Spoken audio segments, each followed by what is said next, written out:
Well, this is a great start to today at the gas station. John's got his new Pride and Joy here and we're gonna do a track day at Scuba 1000 and I was gonna drive this, but the fuel pump just died at the gas station. Checked all the fuses, relays, the fuel pump has literally died. Yeah.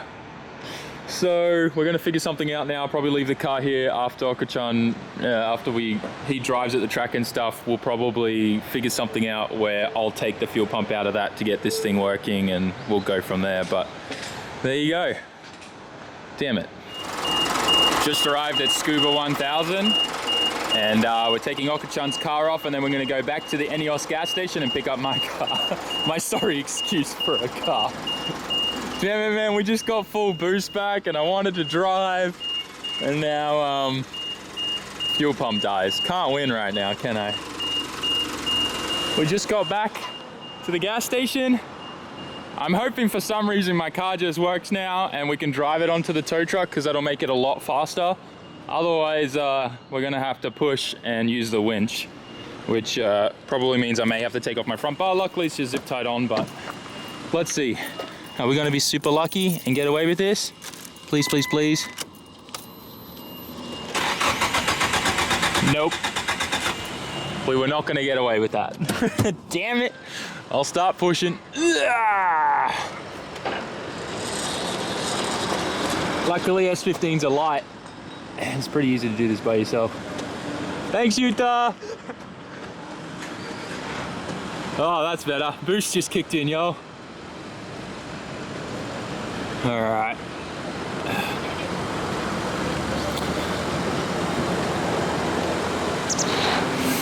Now comes the fun part where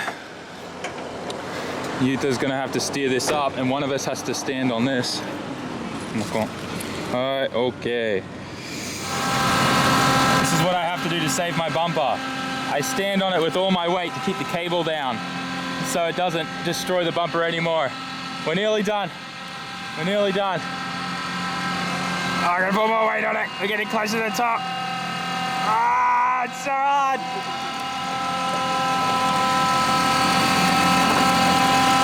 I'm getting stuck. Okay. Nearly hit the bar. Well, I definitely was not expecting this to happen today, but it happened. Well, we're gonna get this thing to the track. Gonna enjoy the event. Watch Okachan kill it with some time attack, and then I'll steal his fuel pump and drive this thing home.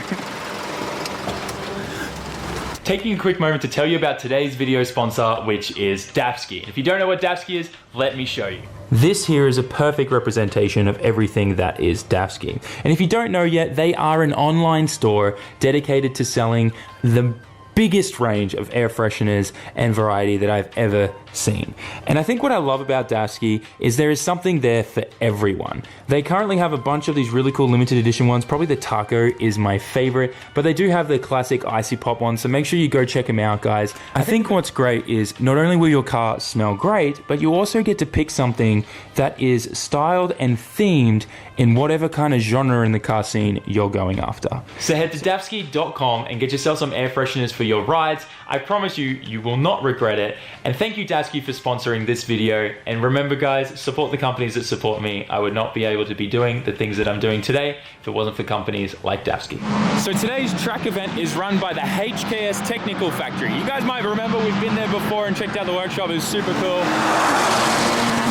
Man, that GTR is so quiet. All I could hear was like the tires and the grip on the bitumen. Looks nice with the wing delete and the carbon hood and trunk. But yeah, as you can see, there's a fair few cars out there right now.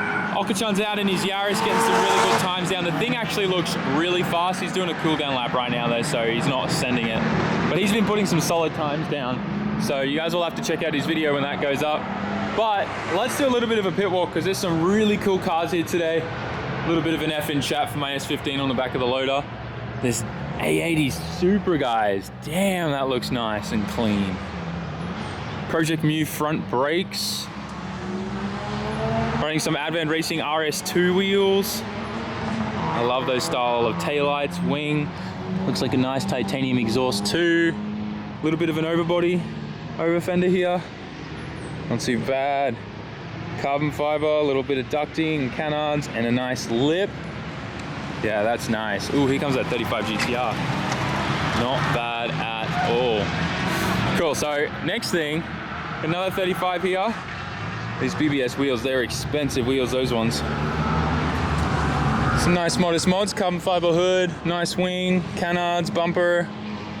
Lip, sorry. Doesn't look too bad. This thing's cool. I love this new Subaru. This yellow looks amazing with the TC4 red wheels. Huge fan of that, nice wing. He's got a bunch of modifications under the hood too.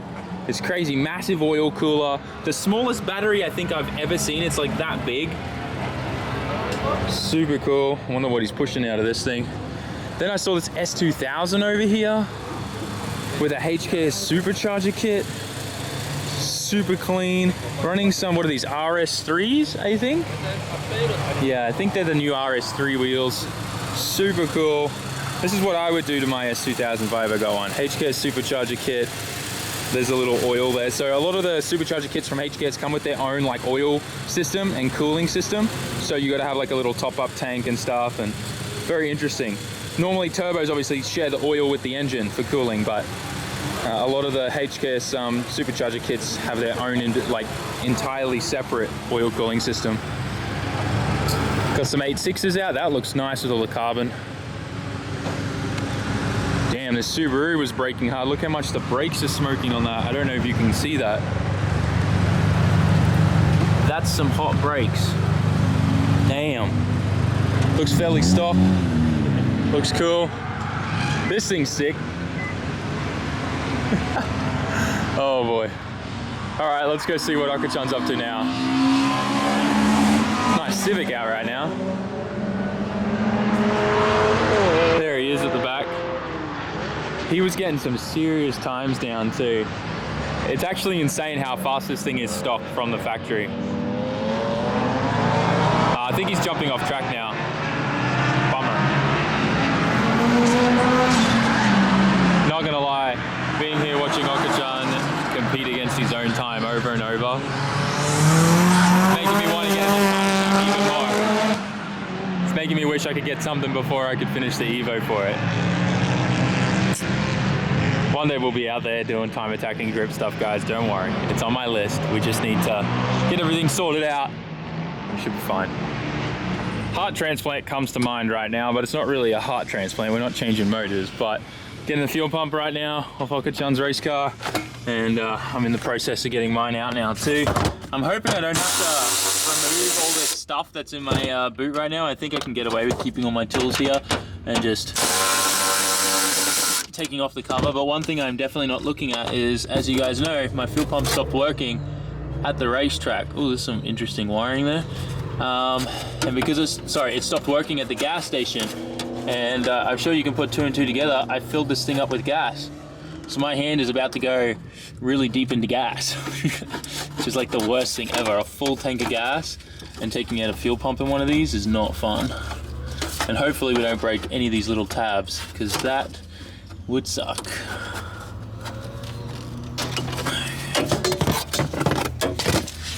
So it looks like we don't have to remove the pump after all. Found the issue.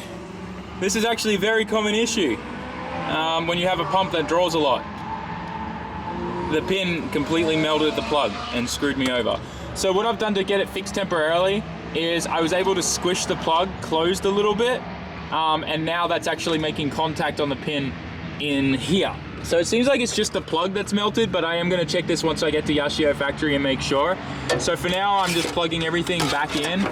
We're gonna just baby the car home, hope that everything's okay, and we'll sort it out once we get there. I suspect that maybe there isn't a Nismo pump in here. Maybe there's something bigger, like a Walbro, like, you know, 450 or something. You should never put a Walbro 450 or a 500 litre per hour pump in these tanks without changing the hat to something that has bigger pins and bigger wiring and pins, because it always melts them. So normally the Nismo pumps, they provide about 400 litre per hour, and they don't have such a big draw where it melts the wiring or the pins. So there's a good chance there could be like a bigger Walbro or something in here. Anyways, for now, we got the car running. So let's put everything back in and get to Yashio factory and sort the rest of it out. Getting ready to head back to Yashio factory, but I noticed this thing here. And you guys know I used to be into pulsars. That's kind of how I got started in the car scene. And this thing is beautiful. This would be known as a N14 pulsar in Australia. SR20 DE non-turbo. And what we used to do in Australia was swap in the turbo motors from the S13s. They pretty much bolt straight in. You just got to change a few things to make the throttle body, intake manifold and stuff work. And you also need to obviously change a few things with the alternator and engine mounts and a few other things that bolt onto the engine. But it's the same block and head and stuff. And you could get a front wheel drive, 200 kilowatt light chassis, and you could beat all the supercars out there on the road with it because it was just power to weight ratio was stupid if you got traction in the front end. But I think over here, these were called something else. This may actually be a Nismo edition, like Sunny, I think they were called. Sunny Pulsars, I can't remember. But yeah, a bit of a different tail light design on these than the typical N14 Pulsars that came out in Australia. Very cool. I've just been talking to the owner and he says that here in Japan, these are called a Primera or Primera, I think he said. They weren't called a Pulsar over here. So that's why I guess they've kind of got a little bit different headlights and tail lights. Interesting. He did say that this was like the Nismo factory option one that he got too. So that's why it's got that wing and the tower brace and stuff, or strut bar, sorry. Very cool. I love it. This is an SR22. It's not like the VE or anything like that, the 1.6 or 1.8. Such a fun little car. I love Pulsars. That's why I need to get a GTIR, guys. Ugh. We're just on our way right now to the workshop. I haven't had any issues with the car whatsoever. Touch wood, fingers crossed. But I'm just enjoying the drive, following Okachan and his Yaris. That thing is fast, man. Back at Yashio factory now, and I wasted no time in getting the fuel pump out of the car. Now, as you guys know, we discovered that the plug is completely melted and burnt out on the positive side of the wiring harness. Now, we got the pump out, confirmed it is a Nismo one, so it is strange that this happened because normally Nismo pumps don't cause this issue, but it can happen. The hat here, the cover, is also screwed and melted. You can actually see inside there, it's melted out all the way around the pin, and then underneath that, see that little blob of plastic under the plug? That's melted plastic from it getting too hot. Now the plug inside, no problem whatsoever. So now we could change the hat here, but there's no point in doing that because we still need a brand new plug for the harness, which we do not have. It's a very special, unique plug, and we don't have any here. So that aside, this is my next plan. So in Australia and America, this is a very common modification. In fact, even in Japan, this is a big common modification. Some people frown upon it and think it's dodgy. Really, it's not. I've seen this done so many times. Like, this is done on fuel cells and it's competition legal and all this kind of stuff. So I don't know why people complain about it. But essentially, we're going to be making terminals on the top of my hat. So I've already drilled a 6mm hole here. This is going to be the positive terminal. Essentially, we're going to have a ring terminal on that. That's then going to go to the red positive wire on the pump. Then this bolt's going to go through the ring terminal through the top of the hat, if we can line that up there and scooch that in. And then on this side, we're going to put a washer nut, another ring terminal to the harness on the car, and another nut on top of that. And then that's going to be my positive rail into the fuel pump in the fuel hat. This will be sealed off with fuel resistant RTV around it when we push it in. So it'll be completely sealed and safe, no problem. And because it's a nice 10mm bolt, this will handle a lot more current than the tiny pin that was in there that got super hot and melted everything. Now, like I said, this is a big common modification for people in Australia and the US because they have E85. Now, while this is kind of rare for it to happen on a Nismo fuel pump that pushes about 400 litre per hour, if you are running E85, normally a lot of guys who want like 400 plus horsepower, they need to run it like a Walbro 450 plus. If you're putting a Walbro 450 in your Nissan car that has this style of hat in your fuel tank, it will melt. 450 and above melts the wiring and the plug and everything in them. So this is how you get around it. Drill a couple holes, put some bolts through, make some ring terminals, and you're good. And then you don't have to upgrade to like $1,000 billet diff, what do they call it? The billet hats or covers like this. It's just a billet version of this, and you got to run AN lines for it and whatnot. So anyways, I'm gonna go to the home center right now, buy some ring terminals. The best thing is my car's down, so I get to take the Yaris. So we're gonna take that to the home center, and then we'll pick things up and I'll show you when we're all done. Just got back from the home center, bought 100 of these little ring terminal things and the cover things that go with them so we can differentiate between positive and negative, kind of an important thing. So I'm gonna get this finished, show you guys the final product, get this car back up and running, and then let's wrap up this video because, man, what a long day. kind of bummed. I was gonna grip this today, but oh well. I finished modifying the fuel hat here. As you can see, that's where the bolt comes through. We're gonna put some heat shrink and probably cover that in silicone as well, so that can't short out on the cover or anything, that bolt. And which then comes to that wire with a little butt connector, which will connect into the factory harness. And as you can see there, it comes out from the bottom there, straight into the harness here, soldered in there.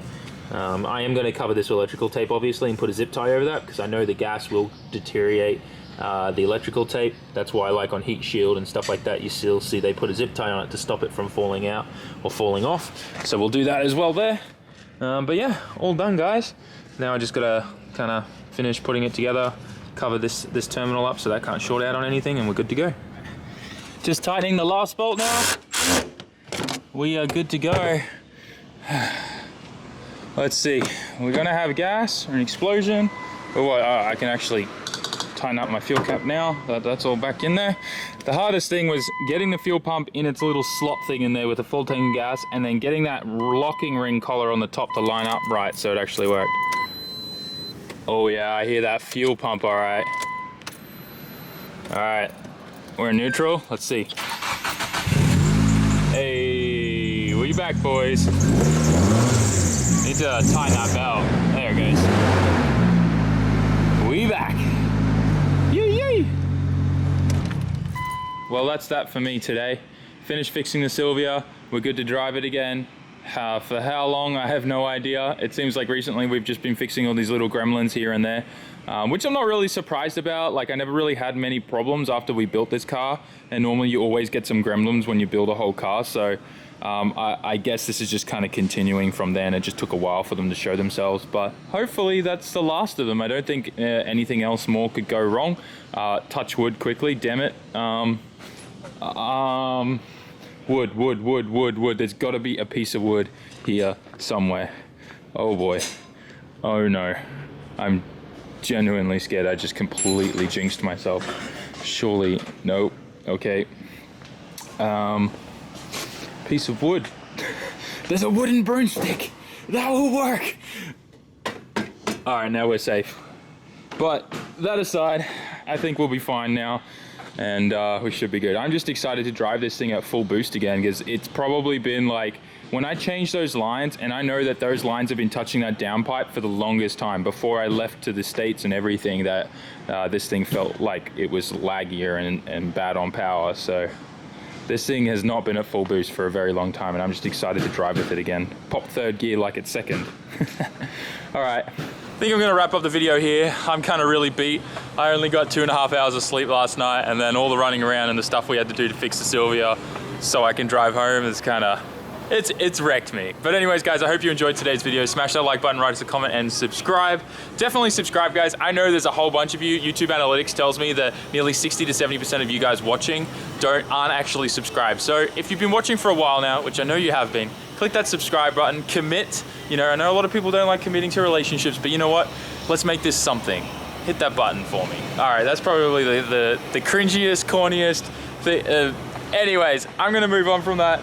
But yeah, guys, thanks for watching. Tell me in the comment section, what's the most like frustrating gremlin that's ever happened to you in your car? And I'll leave it at that. Peace out. Ciao, mata.